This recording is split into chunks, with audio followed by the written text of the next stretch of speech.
Yeah.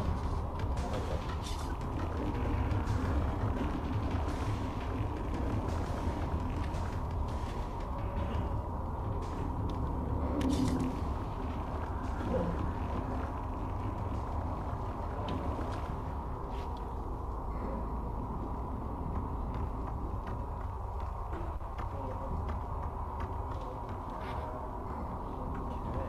Job well done.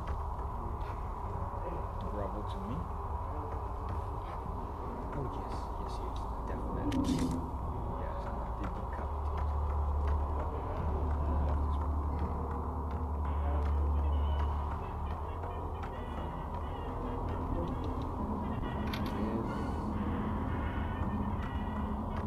Let's see what's going on.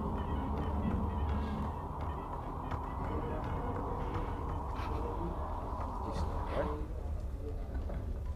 Yeah, this one. Nice. Finally. Quickly save.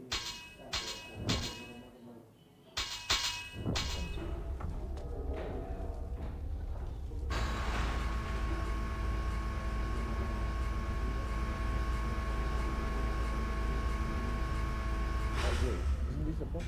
No, not yet. Okay. Oh, this was a boss battle. It looks like a boss fight.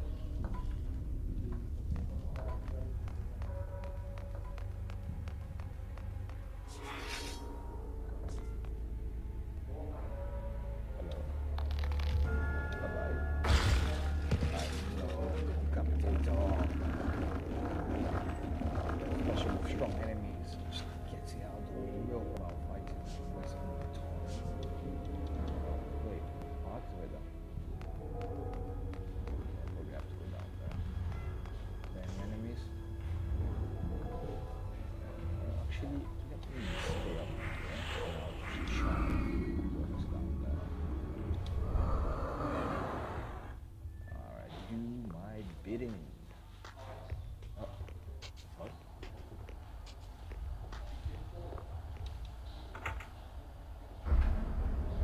Okay, whatever that does.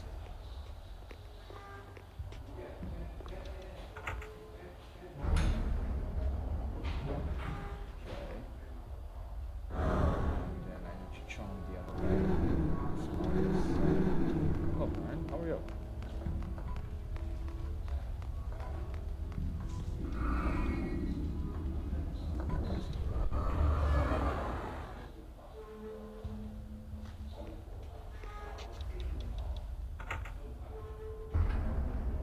Okay, one more to go.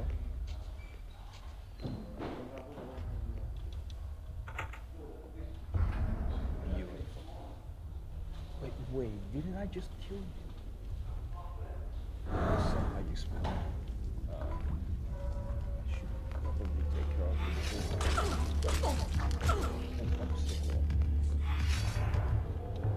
My apologies, you gotta get hey, I'm not even competent, yeah?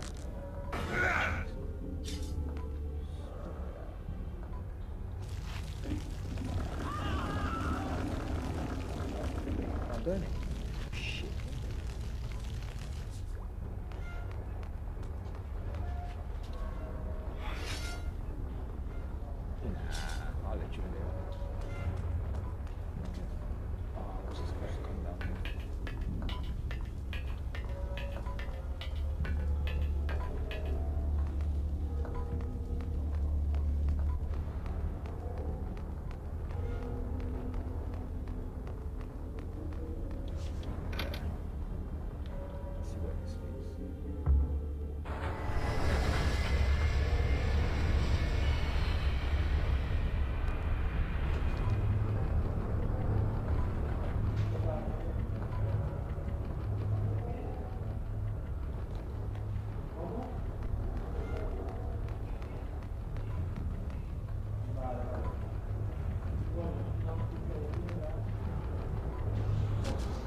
keep running around like this?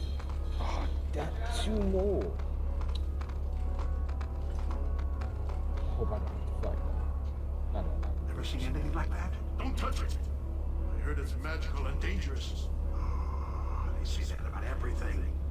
The workers move them all the day. Come on, won't do any harm. You shouldn't touch things. Well, don't say he didn't warn you. Stupid. Saves me the trouble. Didn't really want to fight you guys anyway. Ah, 2 more survive. Sugar. It's nothing. What do we have here? Just need to grab you. Sure.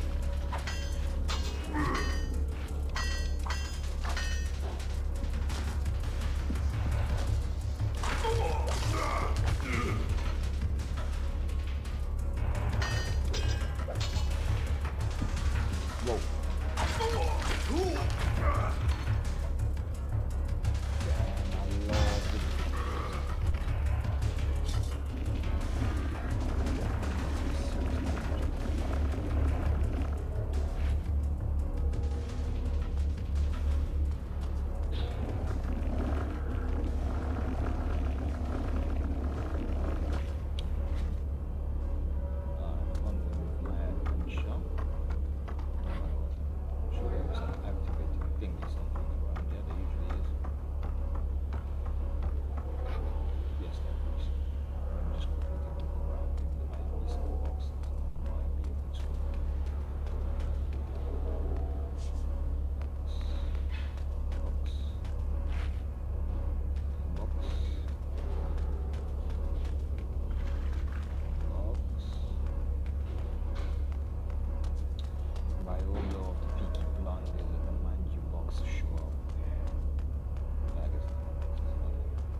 Excuse me.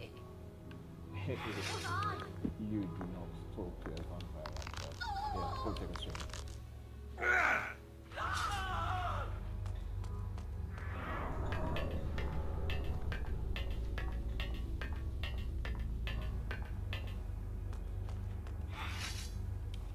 Thank you, sir. Go take a swim.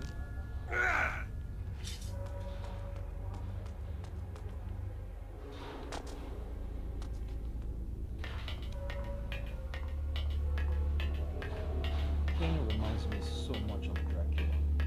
His aesthetic, his mannerism. Except King is a little bit more arrogant than Dracula.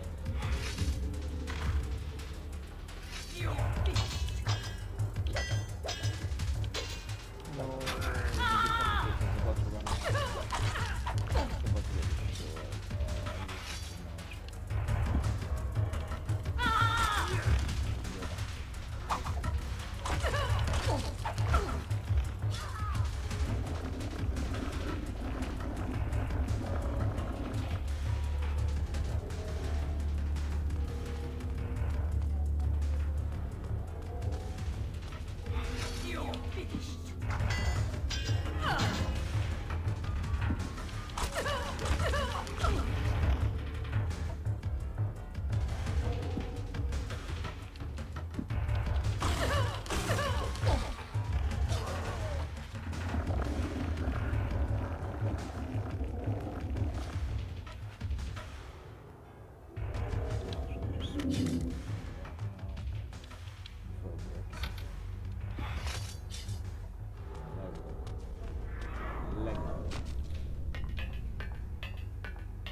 Oh, modica.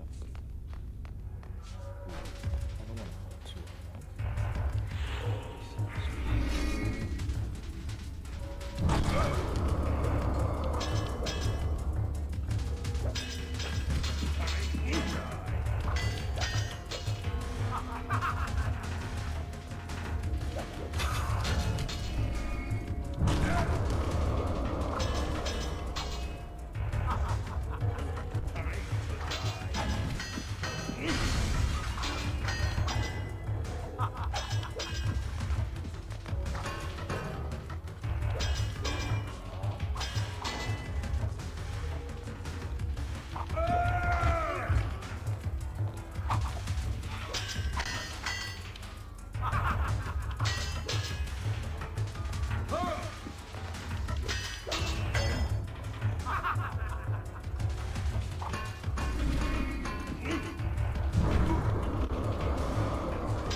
Sire, a body. We found a body, sire. It won't be the last. He is here. I sense the taint of his overblown evidence. Double the guards in the power chamber. He must not be allowed to approach the Nexus Stone. Who is it, sire? An old friend who will learn his place as a world at last. If you see or hear anything out of the ordinary, report to me at once.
1 second. Let me lower the volume of the stream.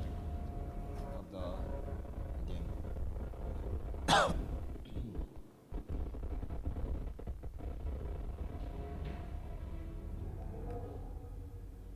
Man, you took your sweet time. How long were you outside?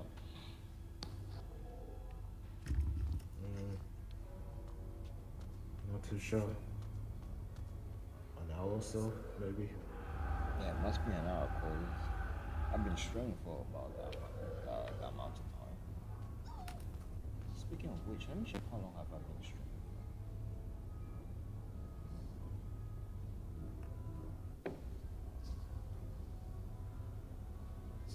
Let me see. Thanks. Oh damn, I've been streaming for about oh, never mind. That's the one I'm looking at. There it is. I've been streaming for almost 2 hours. Damn, that is a long time.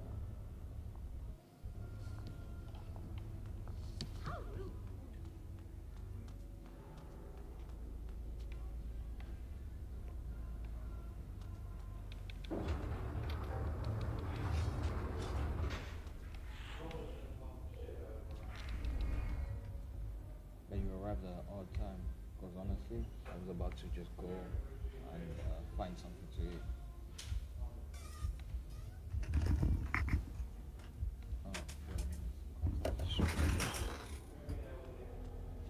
Will you say something? Yeah, no, I said you came at an odd time because I was about to go find something to eat.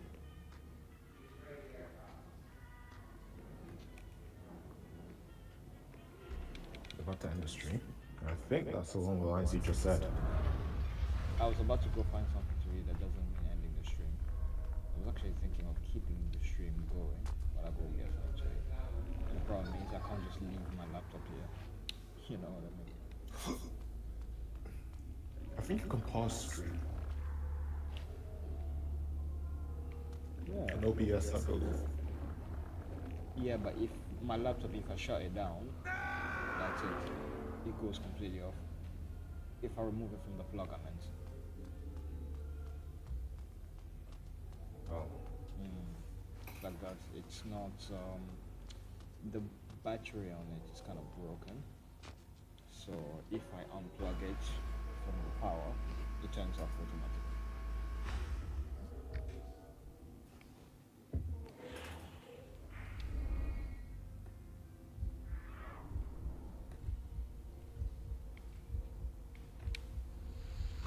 So did you get anything else? Huh? Well, mommy asked me to buy some stuff at the Congolese shop. I went there. Let's see. She asked me to buy 10 Makembas, or banana plantation, I say. 2 chicken Wilkie. You heard of those, right? Alright, I'll take that as a no, but I'll talk anyway. Yeah. 2 Fantas and... Alright. 2 Fantas and 4 Pili Pili. Interesting. That's it. Is she planning on cooking? Why would she want a Wilco chicken? Unless it's already a Wilco chicken. No, it's not. It's not. The thing is, yesterday when I was like cleaning the kitchen, making some space, I recall Grace ordered a cooker, one of those small cookers. You know those ones without like an oven, if you know what I mean. Yeah. She asked me to unbox it and then plug it. So she's planning to use that now since I cleared up the kitchen and everything. Is she gonna be taking it to her place? Huh? Is she gonna be taking it to her place? No, because she deliberately bought that cooker for just this house. That's about it. Not for her. Not for her. Okay. I think it's an air fryer, right? No, not an air fryer. Just a cooker. What do you mean by small... cooker? You gotta be more specific. What do you mean by cooker? It's a cooker, but without an oven at the bottom, if you know what I mean. You know, just one of those two stove. Is that what you call them? The two socket. Okay, Yeah. the one that you can just plug in the socket. Is that what you mean? Yeah. Yeah, the one you could just plug in. Okay. Yeah, it's starting to make sense now. Yeah, my fault. I mean, then again, you should have just said stove. That's why you had me confused. When you said cooker, I was thinking air fryer. Really? Yeah.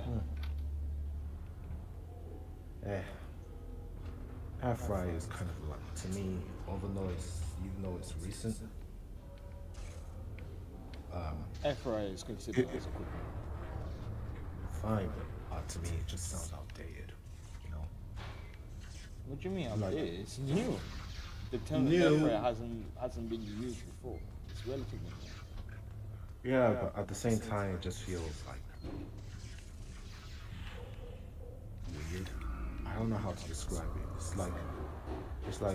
It's just basically cooking without any effort. You know. Well, that's the appeal of it. That's the whole point. True. But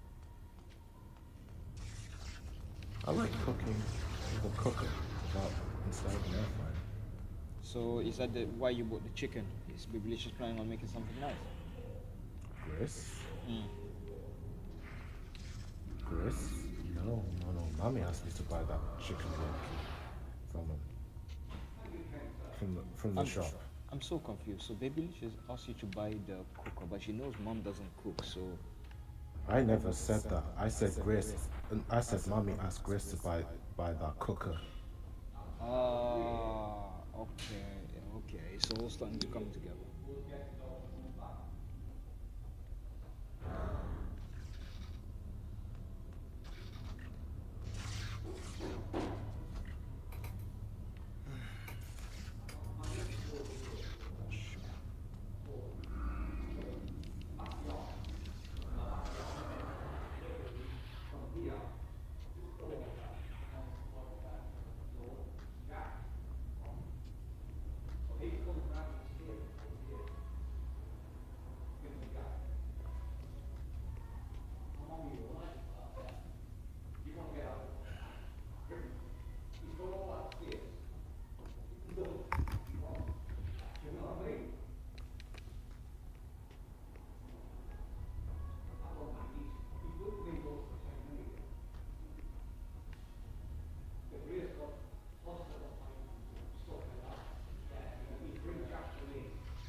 Whoa.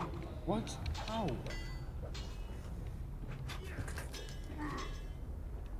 What chapter are you? Huh? What chapter are you? I wasn't even paying attention, bro. But I am relatively far.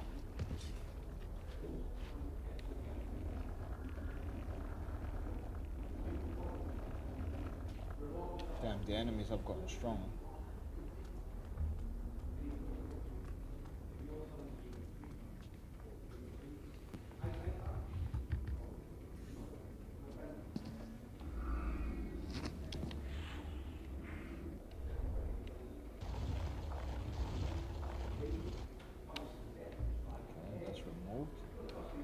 So I have got to push that in there. And then activate this.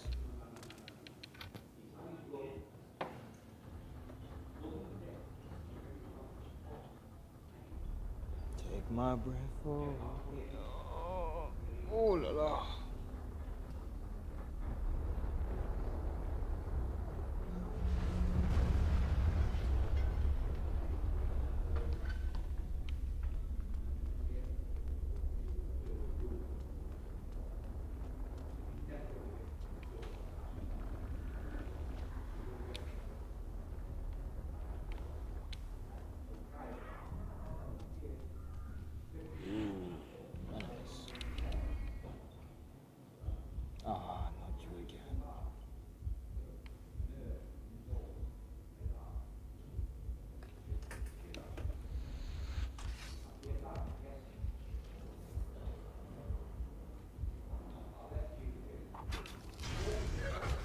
Whoa, whoa, whoa, whoa.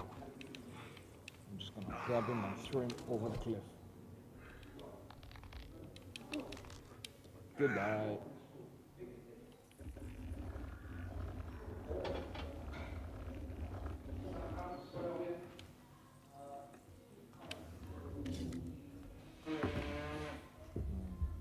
Oh yeah, he really is dead.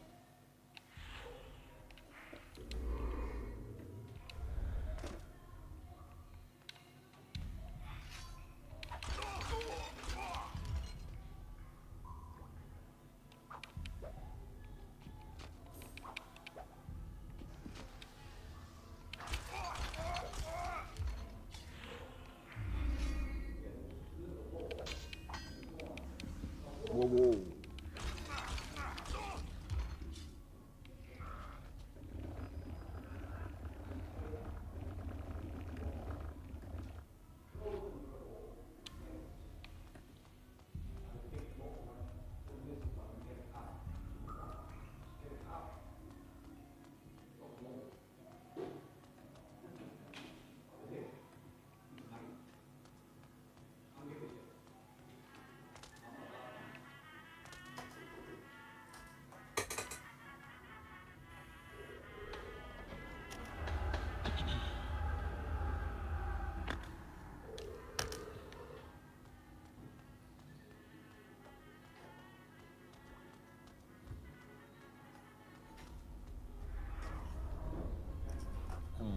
I'm guessing boss vibe. I'm feeling boss vibe.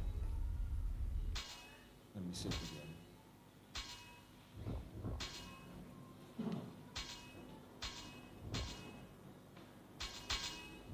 Yeah, I'm getting boss vibes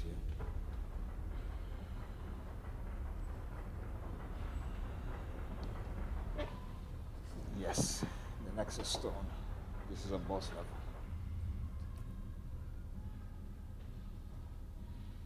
Behold the great Cain, now a common. The fiend that dogged my shadow showed himself at last, and in the light, I knew him. Another visage from my past. Sebastian, it is you who have been following me. And how long it took you to I'll discover ask it? again. Are you playing Legacy of Kain, right? Yeah, Legacy of Kain, Blood Omen. Oh, okay. Or Blood Omen 2 to be I might have spared your life Yeah. by asking that you It's kill just me. when I looked at the description and the browse game, it just said Blood Omen 2, and I swear that's why I'm playing Legacy of Kain. Yeah, Okay. it's a game in the Legacy update. And then there's also Soul River, but I don't know if there's any more than that.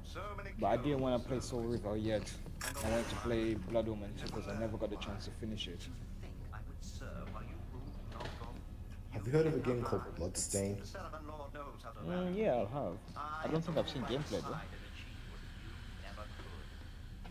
You fool. Do you think that butcher will permit you to live one moment longer than he has need of you? I will save you from your disappointment, Sebastian, and kill you now. I have waited 200 years for the pleasure of killing you with my own hands. While you have been sleeping, my powers have been increasing.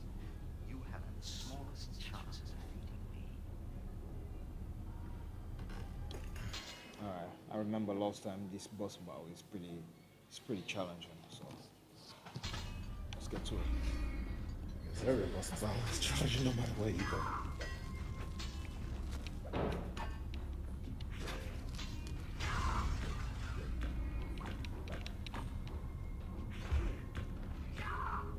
What is the most unfair game you've ever played? The most unfair game I've ever played. Ooh, that's The a only tough one I can think. The only one I can think of for you is probably Devil May Cry. Then again, that's probably wrong. No, Devil May Cry is a hard game, but no, not unfair.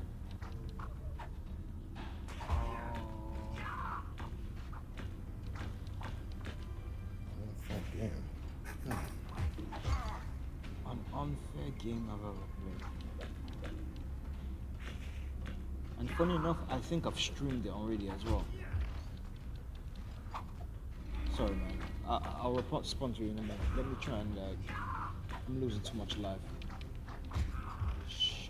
I don't think I'm gonna survive this.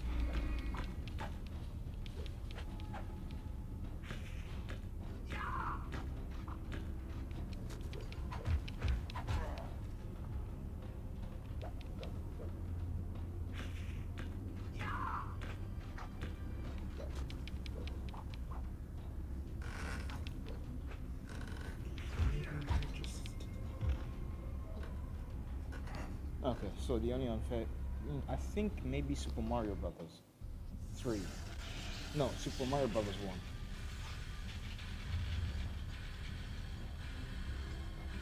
Yeah.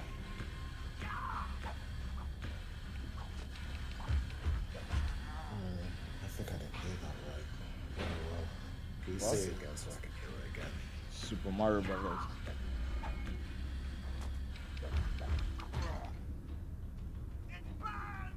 Really? Unfair? Yeah. Mario Brothers? You're kidding me. Not No, have you- I you ever suck. heard anybody say in my life that says Super Mario Brothers is unfair. Mario Brothers? Hey, I had trouble with Super Mario Brothers as a kid. I didn't think it was unfair. Oh. Well, as an adult, I have a difficult time playing that game. I'm an adult too, and I still play that game. No You're issue. You're an adult without any responsibilities. Don't lump me on this in the same category as you. Still an adult. Past 18.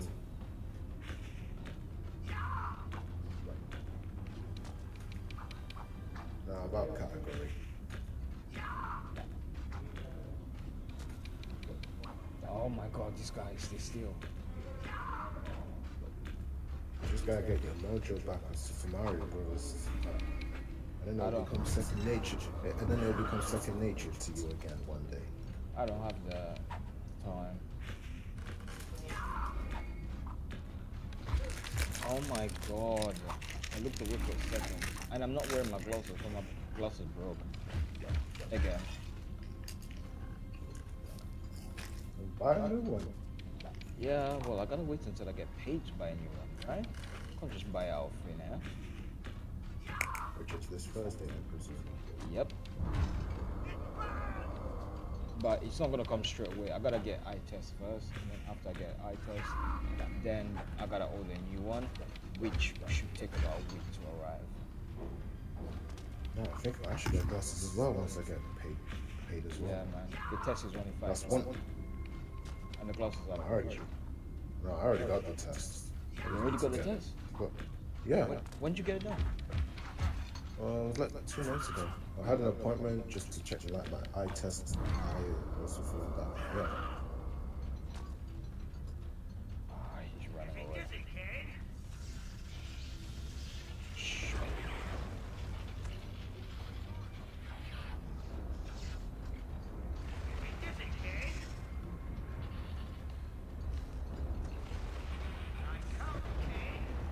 Where is he?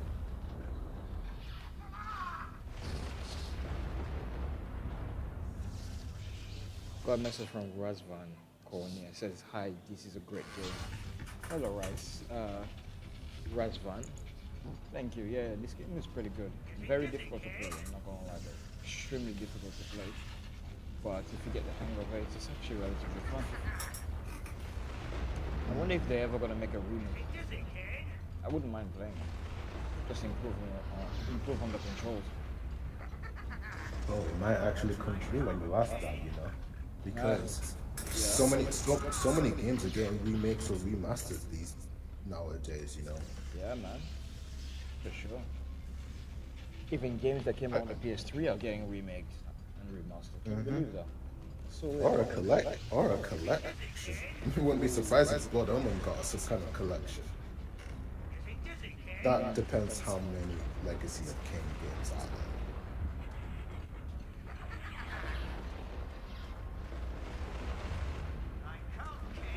Where are you? Oh, I didn't see you. I'm taking way too much damage.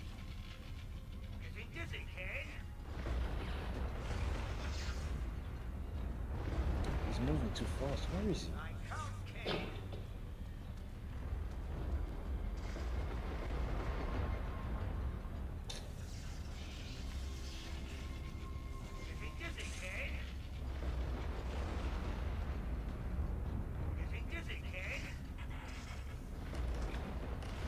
Where is he?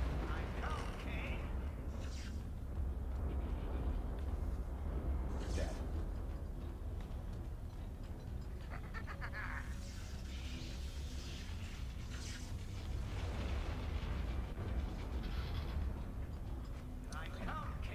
Where is he, the bastard?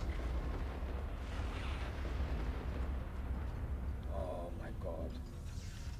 It's too bad there's no lock-on system. Oh my god. I'm not gonna survive. One more hit and I'm dead.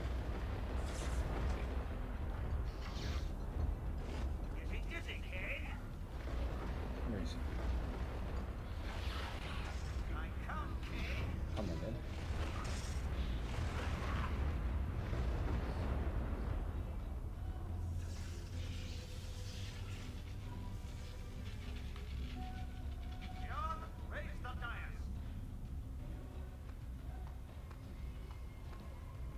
Yeah, I'm not gonna make it. If he attacks me even once, that's it. That my life is way too low. Destroy this precious jewel.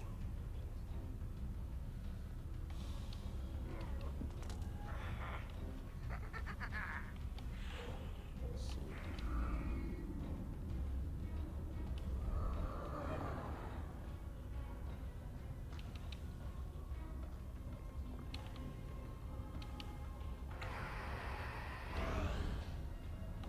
No one fools me with my own trick.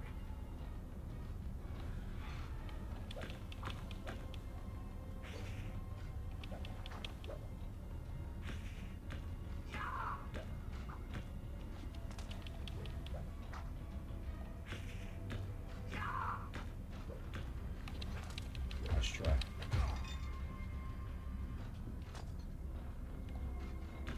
Ooh, that was close.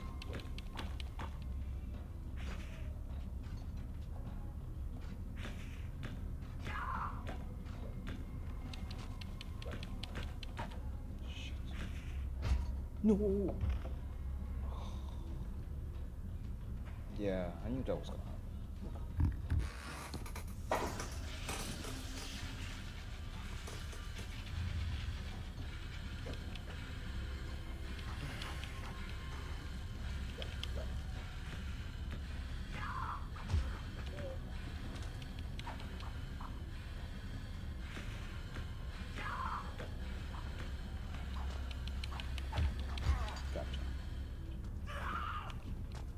No! Oh my god, I dodged.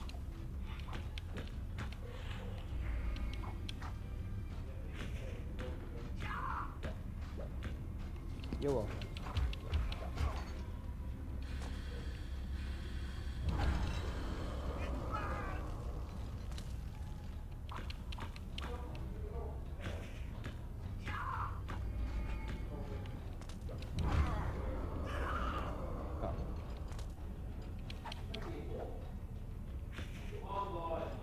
Yeah, I think I got him this time. I know his attack pattern and his animation.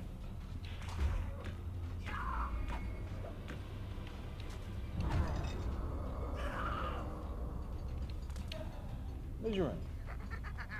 Oh, okay. Second phase. Oh my, whoa, whoa, whoa.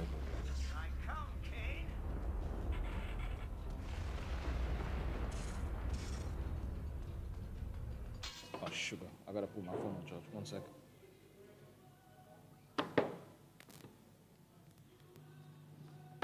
There you go.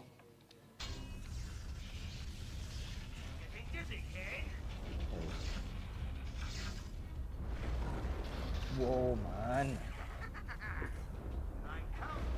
Where is he?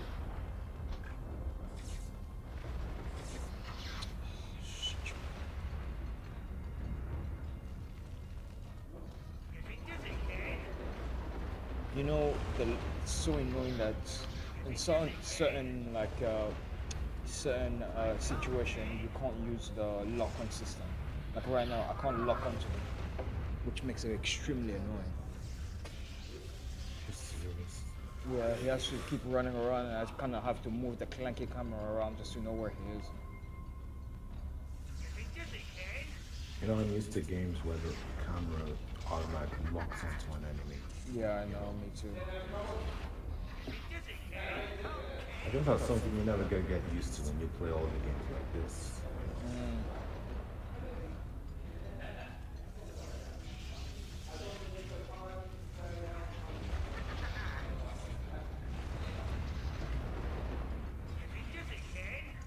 Yeah, he's right. Dizzy. I'm feeling dizzy just trying to keep up with him. Where is he?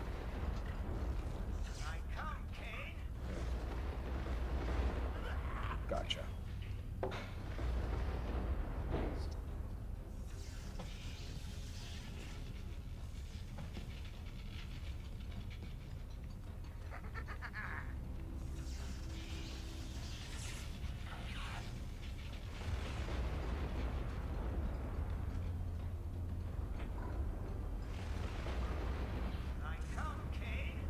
Right here. Come at me.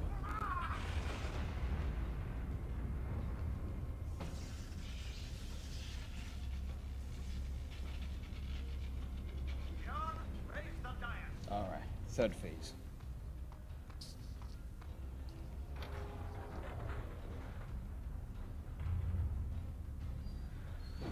Destroy this precious jewel.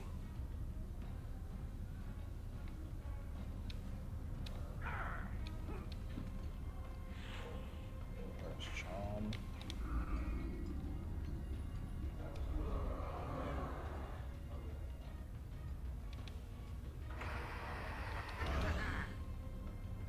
No one fools me with my own trick.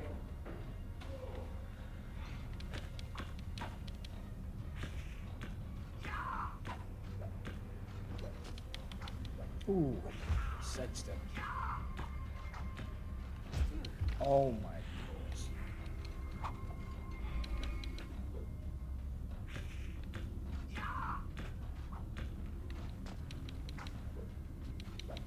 Oh my gosh.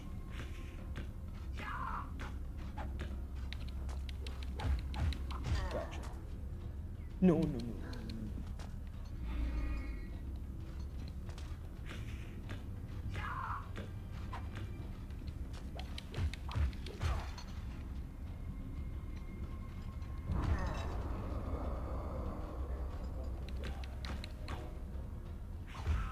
Ah, you bitch.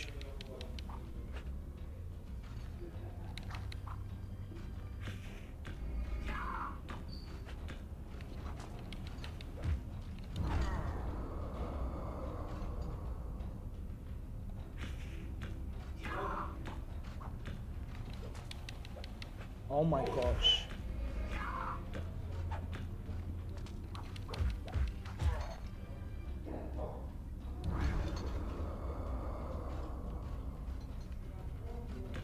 Ooh, that was close.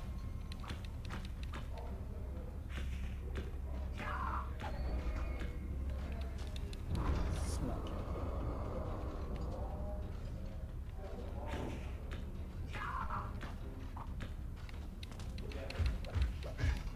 Okay, he's almost dead. He's almost dead. Come on.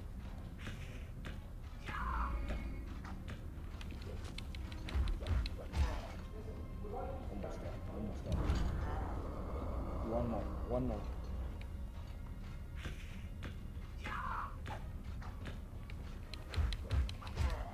Come on. One more. Little push. Oh my gosh. Ooh, yes. Nice. Nice one.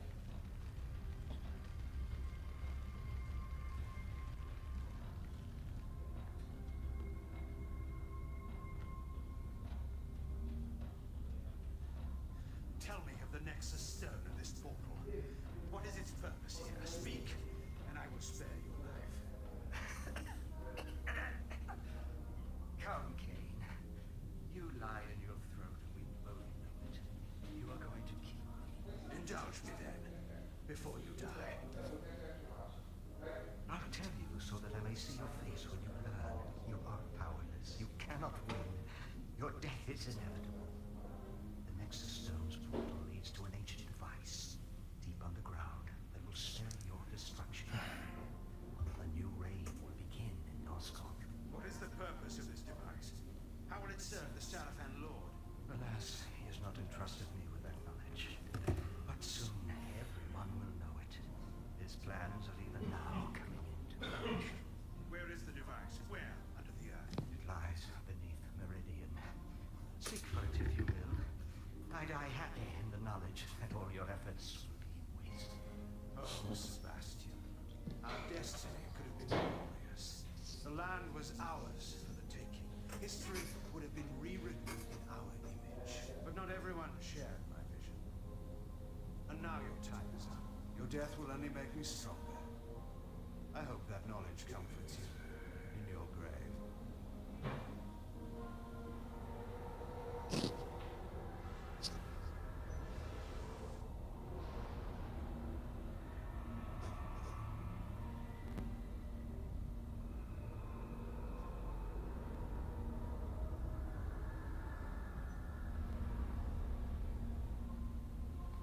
Yeah, boy. I wonder what kind of ability I got now. What kind of abilities do you have as a vampire? Well, my main ability was to be able to blend in with a mist and go invisible. And the second ability was to use a powerful, strong attack, a one-off attack. But as I kill bosses, I gain their super abilities as well. So I've gained the ability to jump from a long distance. I've gained the ability to mind control people. And now I just killed one person and gained his ability. So I don't know what ability he has. Maybe running fast? I don't know. I'll find out after this. Is there no such thing as blood manipulation? You know, like you can make your sword, blood, shield. I haven't seen so in this game, so I wouldn't. Yeah, I haven't seen so in this game. Well, that's kind of the rage at this point nowadays. You know, using your old blood to like conjure up something.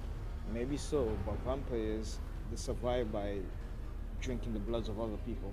Them wasting blood is a big no-no, don't you think? You are welcome. You'd be surprised. There are some characters who use their blood You are fortunate. What about to exhaust themselves. They have no choice but to drink one of their companions' blood. The Seraphim were too occupied to notice you. One more I see that you have the Nexus Stone. And I see that you were courteous enough not to relieve me of it while I lay unconscious. I met another old friend, a vampire, guarding it. Before I killed him, he told spoke of an ancient device underground that will bring about victory for the Sarafan Lord. What do you know of this, Volodor? I have heard tell of strange discoveries deep underground. Ancient legends speak of huge machines deep in the metal, left by the gods in eons past. And I know of one who can tell us the truth of this matter. She is a seer, a being said to be older even than I. We are fortunate in that she owes me a favor. Go to her, and learn what she knows. Go to her? This city is a walled fortress. How do you propose I get out? There is a secret way out of the city. I will show it to you. You may follow a canyon that leads north to her abode. The way will not be easy. Strange beasts roam outside the city, preying on travelers. The people call them demons.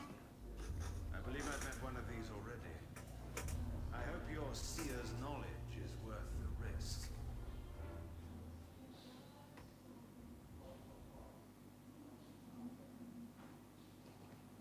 So this is chapter 7. Just on chapter 7? I know.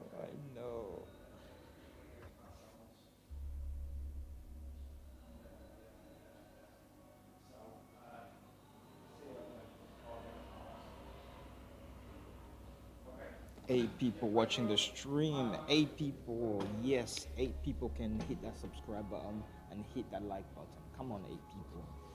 Come on, do me this one favor. Hit that like button, hit that subscribe button. Now, I still want that chicken and chips.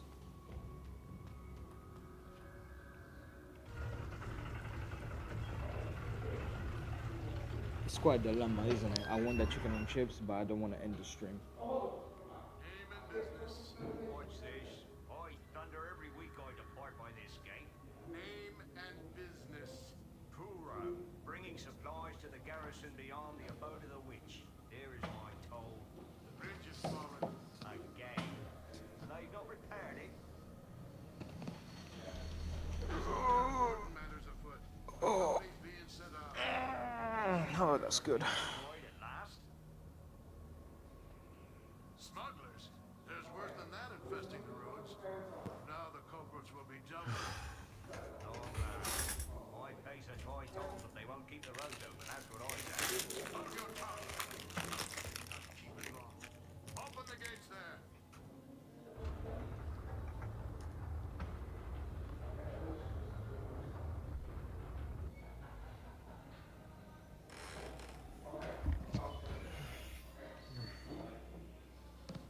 Let me check something out. Let me check something real quick. Yeah, I don't want to stop. Alright, I'm gonna play longer. Alright, let's go down there and yeah, so what kind of ability did I learn? Berserk. Huh. I wanna test that out.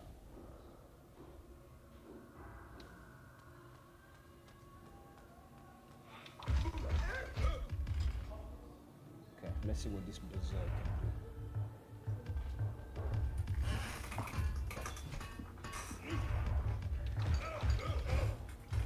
Come on, man. I'm sure you're stronger than that. Get up.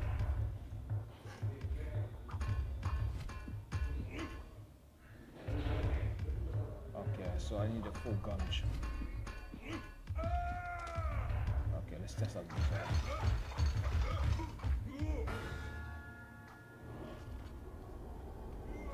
Okay. It's pretty powerful. It looks pretty powerful. But this guy was almost dead anyway, so that doesn't really count for anything.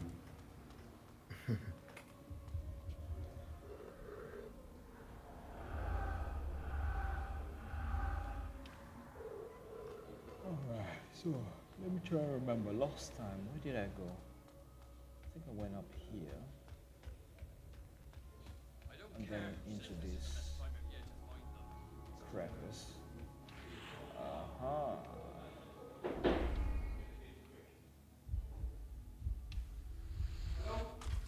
Oh, what a waste. Die you see me? Where did he go? I'm gonna cut you to pieces.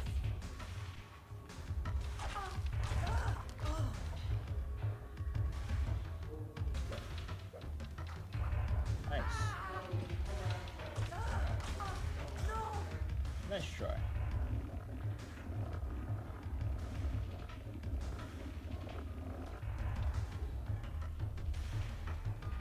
A for effort. I'm gonna leave it.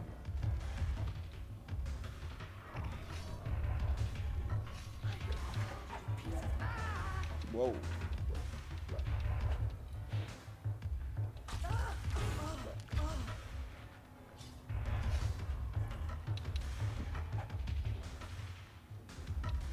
Gotcha.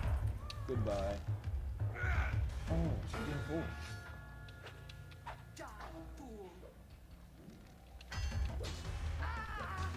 No! Oh.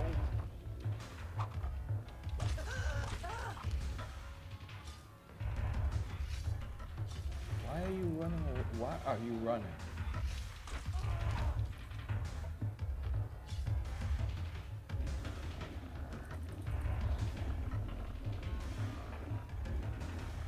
Thank you. See? I'm like Thanos. I'm inevitable. I don't remember that line. Yeah, that's what Thanos says. I am inevitable. I think it was on, what was it? Was it on the first movie or the second? I think it was on the first Avengers, right? No, I mean, Infinity War. I am inevitable. What did it lead you back to me? Yeah, it was on Infinity War.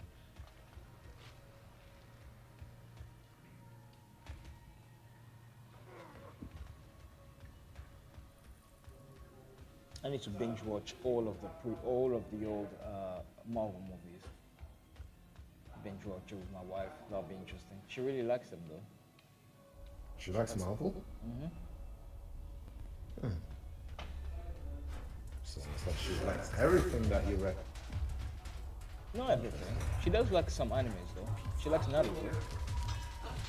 She likes Naruto? And she's only seen 3 episodes of Attack on Titan. No? Anything else? What, in terms of anime or in terms of movies? In terms of anime. I know she watched Your Name, but what about animes? No, we didn't get a chance. She, on her own, she's not gonna watch it.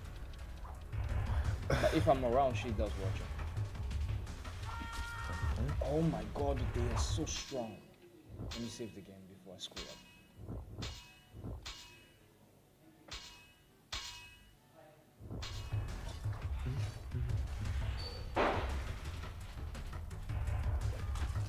Oh my god, they are so strong. It's too bad in this game you can't do long distance attack. That'll really help out. How far did I fall back? Over here. Oh my god, man.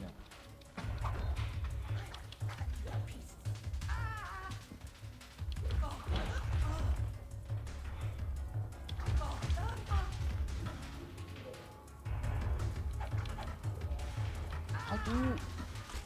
Oh my god, why is she so strong?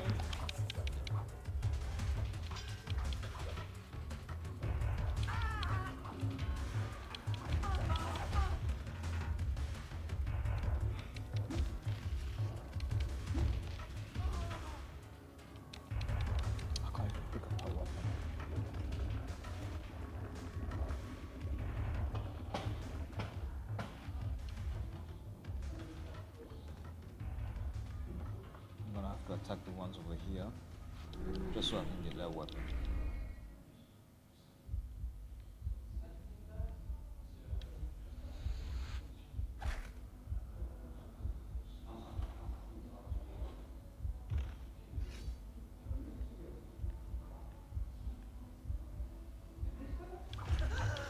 Oh.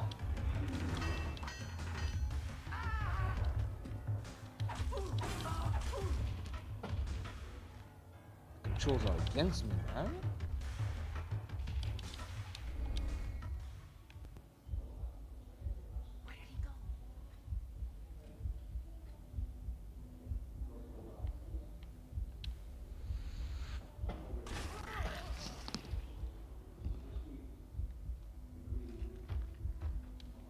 I'll be taking the orphan, I'll be taking blood, and I'll be taking her blood. And then I'll be on my way.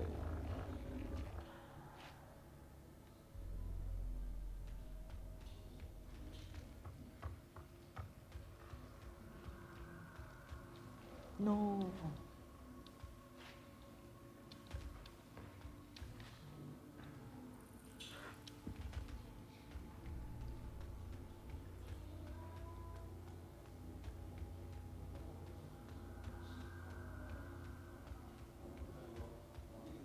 Okay, how do I fight them? I'm gonna have to separate them because it's gonna be difficult.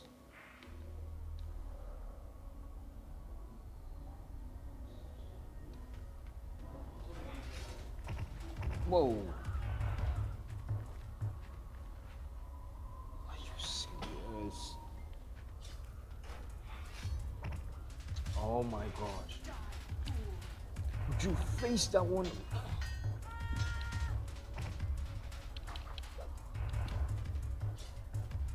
The auto lock is not helping me.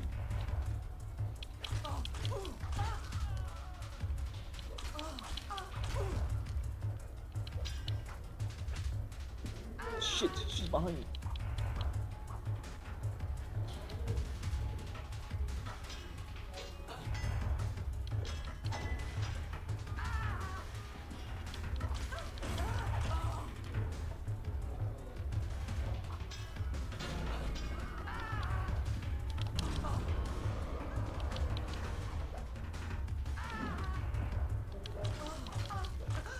She's running away. Are you dumb?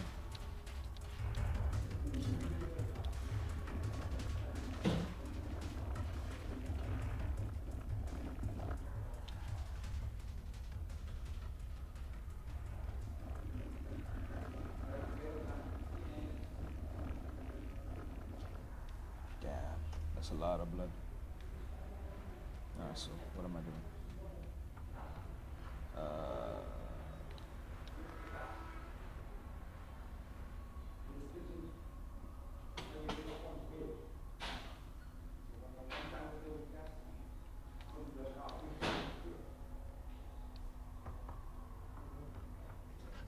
Okay, what am I doing?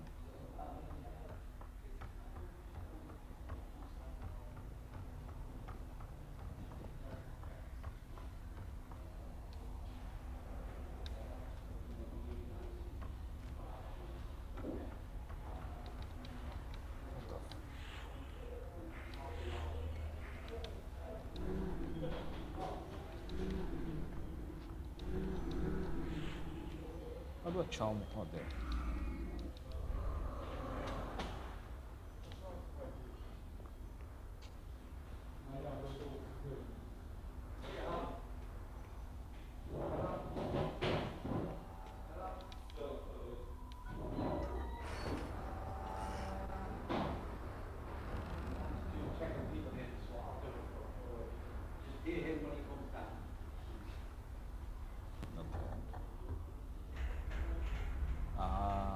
Okay, gotcha.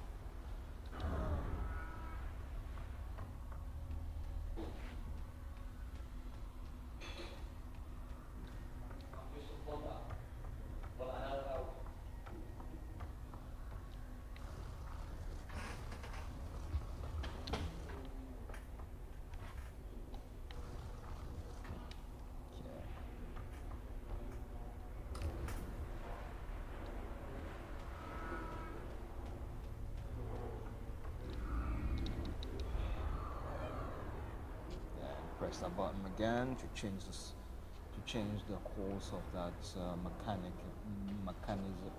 whatever. And then the door should be blocked because I put the crate underneath that gate. Easy puzzle.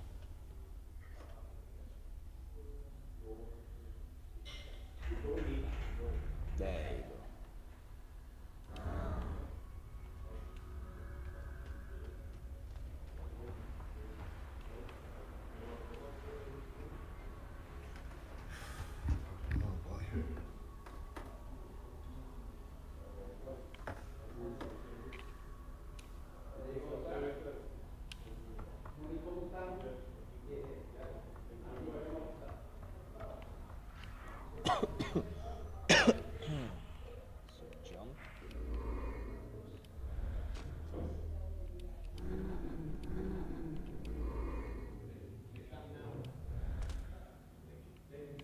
Fancy. Hello? Tony Wemby or Kwamba? Yeah, what's up? No, not you, Maestro. What's up, Schneider? Hello. Hello. What's up? So you're working tomorrow?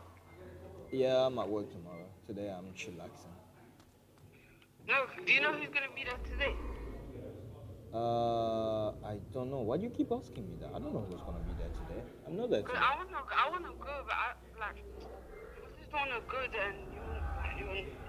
But I told you, you can't just show up on my work if I'm not there. I need drinks. I'm dying. Yeah, good luck with that. Like I said, you can't just show up at my work if I'm not there. Wait, where are you? Where's he? No, I'm at my place. I'm playing a video game. Where's he? I sure see. No, like where's he? Oh, he's in Leeds. No, I'm not. Oh, you stay. He's not in Leeds. What? You're not in Leeds, Marshall? I am in Leeds. Okay, yeah. So he is in Leeds. Alright, cool. Well, I'll just come tomorrow. Okay.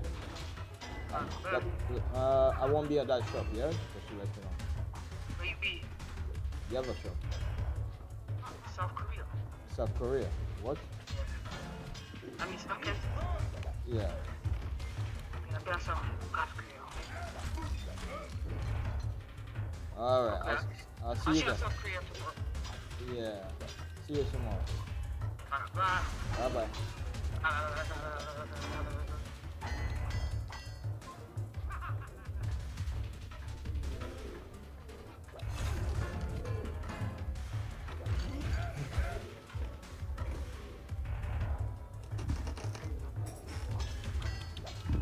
Why'd he ask for me? Huh? Why'd you mention my name? Because I was responding to you because you were saying something and I said, you know, not you, Marshall. Damn, I died because of you guys. Say it again.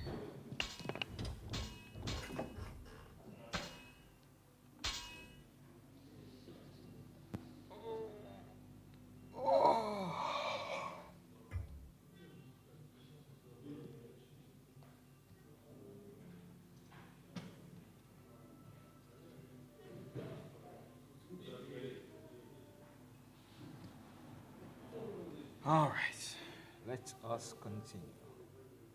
I'm gonna end up starving myself because of this. But the stream is going so well, so I don't want to stop it.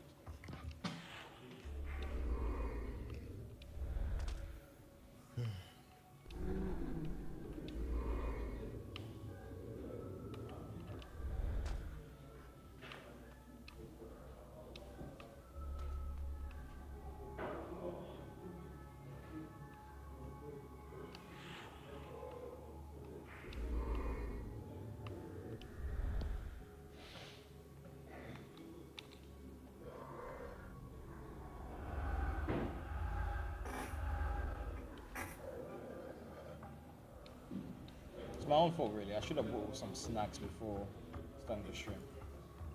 I just didn't think it was gonna go this well. I thought I would have just streamed for like 2 hours and probably gonna have like, I don't know, 3 people watching that.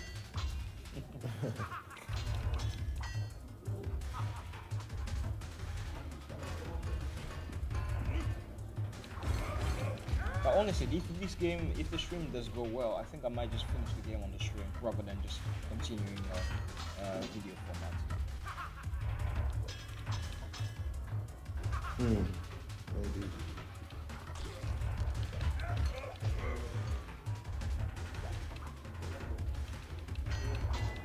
This guy's a pain in the ass.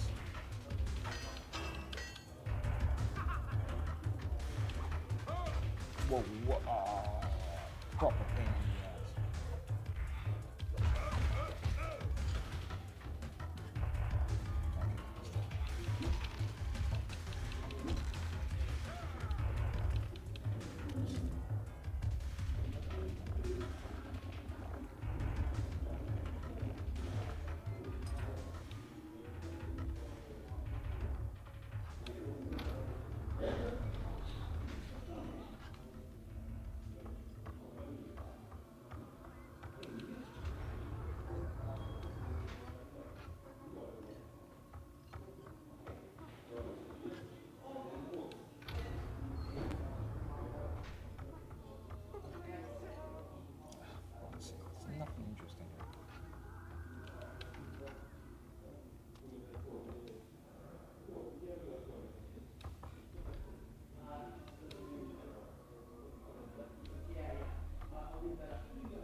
Wait a minute.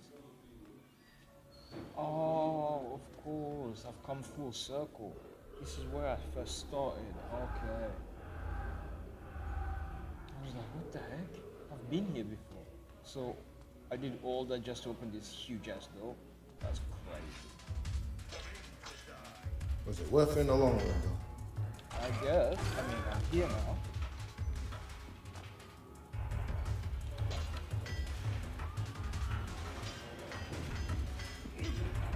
So you said you're starting the job next week, right? Did they tell you the hours? Did they tell you the pay? You never quite explained it to me. Yes, actually. Do you mind telling me? So it's 30 hours per week. 30 hours per week, yeah, that's very good, yeah.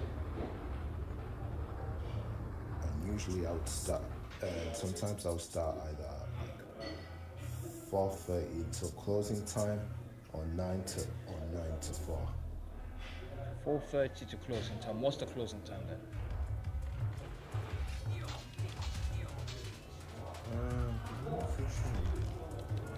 Yeah, I suppose when Lando closes, probably.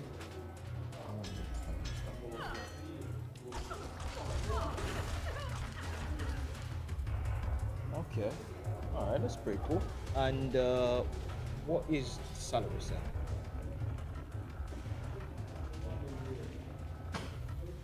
That I don't know. You didn't bother to ask? That's kind of an oversight, Maestro. What if they're paying you like below the minimum wage? Are you okay with that?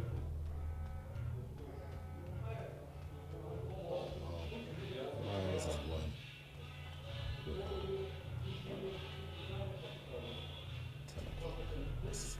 That's when Nando's closed. Okay, but how much are they paying you?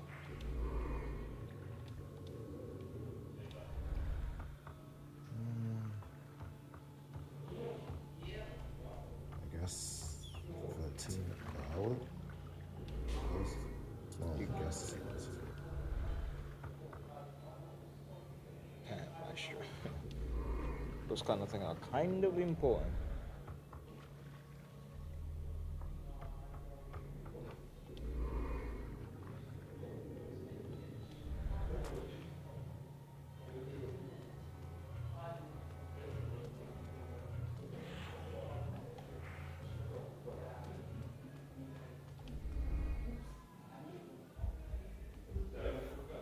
Yeah, somewhere around £11 per se, or 11.77.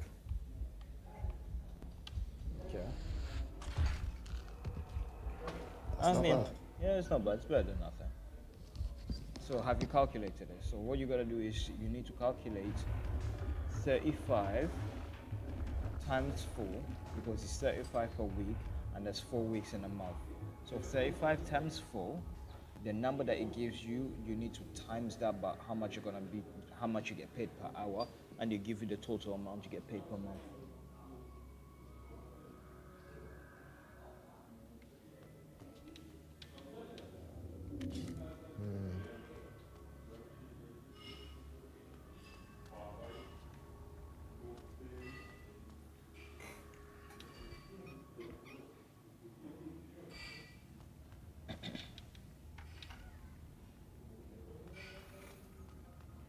If I had to guess, my estimate. It's not an estimate, you could just use a calculator. There's no need for estimate. Oh, no. I learned that from my last job, because you know, my salary was about the same as well. So we're looking at least 1,400 per month. That's my estimate.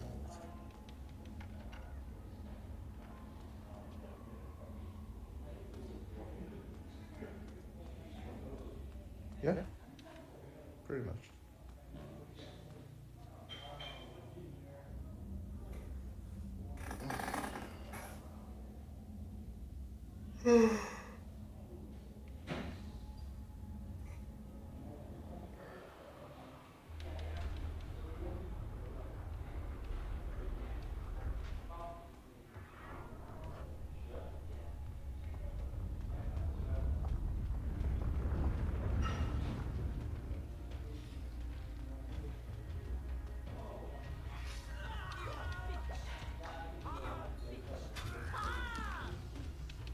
Once you get Steam Deck, what's the first game you're gonna play?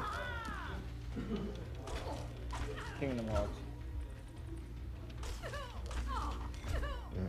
I did not see that. Why not? Me? I thought you would have picked any other game. Kingdom Hearts.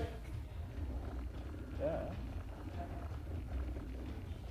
Kingdom Hearts.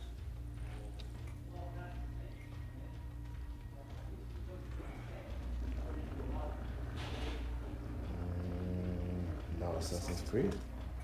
No, you can finally play a game that's smooth to run now. You are absolutely right on that regard.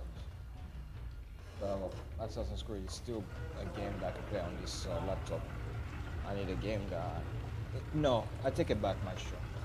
Rooftops on Alley. Oh, that's it. That's the game I definitely want to play.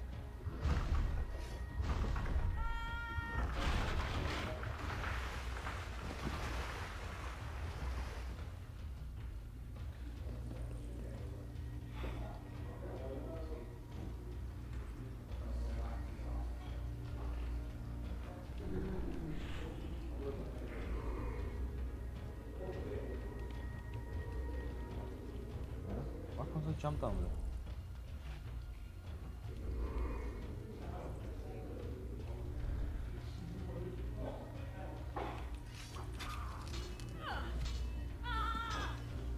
Ah, woman, can you swim?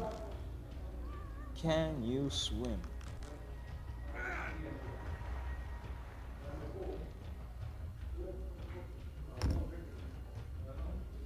I take that as a no.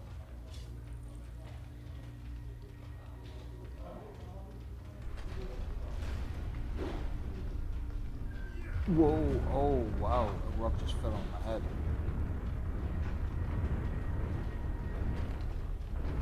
2 rocks just fell on my head. 3 rocks fell on my head. Oh, come on, man.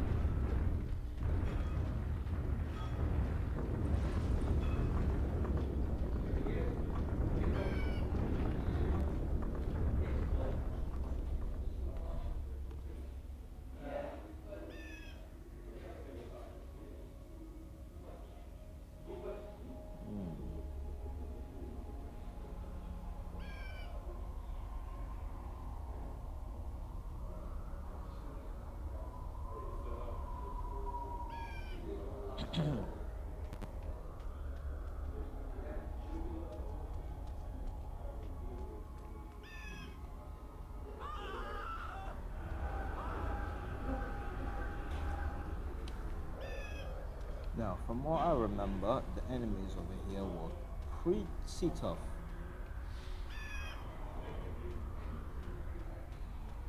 But luckily, I have the decapitator, so I should be okay.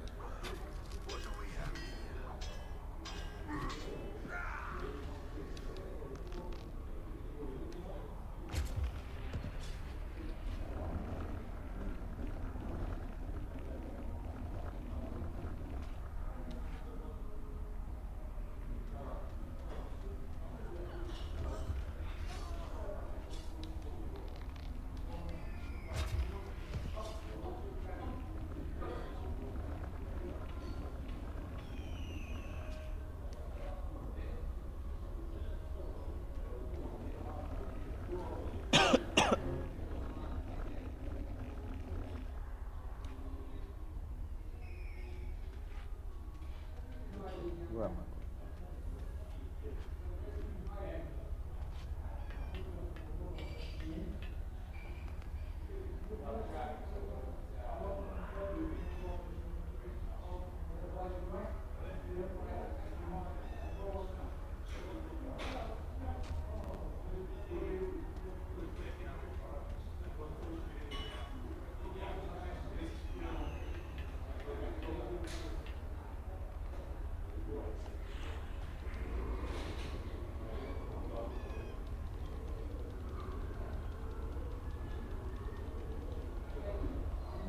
That's weird. Why can't I jump over there?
think I caught up.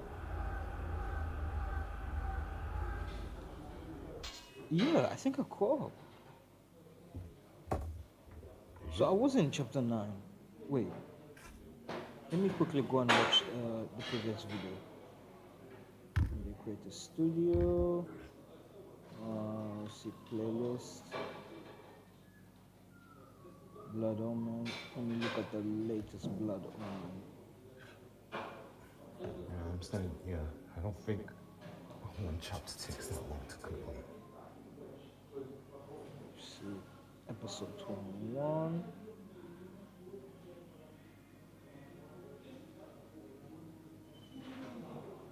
Yeah, a call.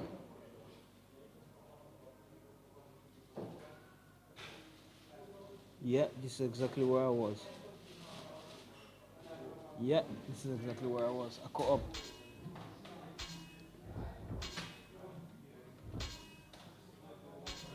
That is crazy. Alright, next is catching up on Prince of Persia. That was crazy. So you didn't even realize you were at chapter 9? I didn't. I thought I was in chapter 9, but actually I was on chapter 7. I was actually on chapter 7. So, okay, I'm not gonna end the stream, but I'm going to switch gears and play Prince of Persia. Try to catch up on Prince of Persia. Wait, that won't be possible though because the description is. The description of the stream is Legacy of Kain. What do you think, Maestro? Should I just switch up the game right now and play Prince of Persia, or should I save Prince of Persia for another day? I don't know. Well, whatever is fine with you, I guess. I'm asking you advice so I can make a decision. Yeah. Well, if you want to end the stream down now, I guess that's best. Sas, you said you wanted to get something to eat. Did you not? I did though. I did. Should I or should I not? Oh, do you want to keep it? I don't know. Come on, chat. Write a message. Write on the comment section. Let me see. Do you guys want me to continue playing, or should I end the stream? Shall I switch up? Because I already caught up to where I was before I lost data with Legacy of Kain. Now I need to do the same with Prince of Persia. Should I save that for another stream, or should I continue with Prince of Persia right now? Let me know what you guys think. Let me know. I'll give you guys 1 minute.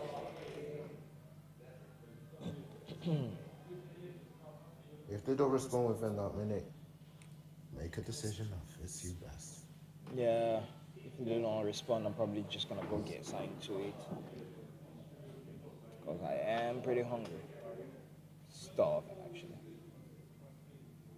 I've been waiting for a girl like you. What are you gonna do for the rest of the day? Yeah, you. I don't know. Honest, though.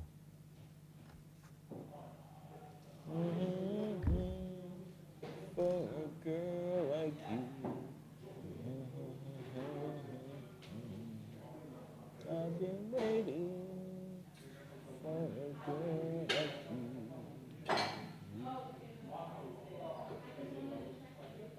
Come on, guys, you're not letting me know. I want to know in the chat. You guys want me to continue or should I stop? Oh shit, I almost fell off the chair.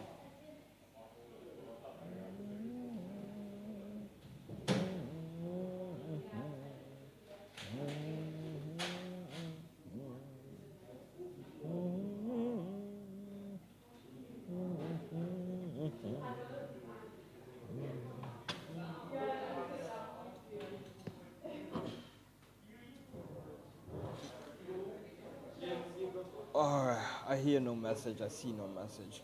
I guess it's just, I'm gonna have to end the stream. But maybe I should stream tonight though. What should I stream tonight? Maestro, what should I stream tonight?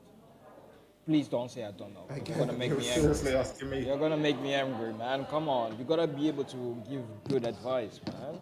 Not just I don't know. You said yourself you're an adult, right? Yes, but at the same time, whenever it comes to me streaming, I always decide right off the bat because I know what to stream. You should be able to do that on your own as well. I can. Not all streamers ask. There are a lot of games that I would be thinking of streaming right. Actually, I still. Ooh, there you go. Ship Raider. I need to catch up on Ship Raider. I need to catch up on Ship Raider, which means I need to get a PS1 emulator. That's one thing I need to catch up on. So you are incapable of making your own decisions. Yeah, but I like to get some input. You know what I mean? Some input advice, which would be great. Something I do for you. I mean, stream whatever you like. I don't tell you to stream whatever you like. I give you ideas. I'll be waiting for a girl like you. Alright, that's what I'm gonna do. Tonight I'm going to stream Ship Raider. Looney Tunes. And then catch up to where I was. Well, this was fun. This was really, really, really fun. Thanks, man. Nice. Alright, Maestro. Catch you guys in the jiffy. Right. Yeah. Alright, stream. See you in a bit. See you tonight, to be more precise. Make sure to subscribe, yeah? Make sure to subscribe tonight in about 9:30 UK time. I'm gonna stream Ship Raider and try to catch up on my, just like with this one, catching up on some lost data, so I can get my save back, and I'll be good to start posting videos again. All right, in a bit, guys. In a bit, Maestro.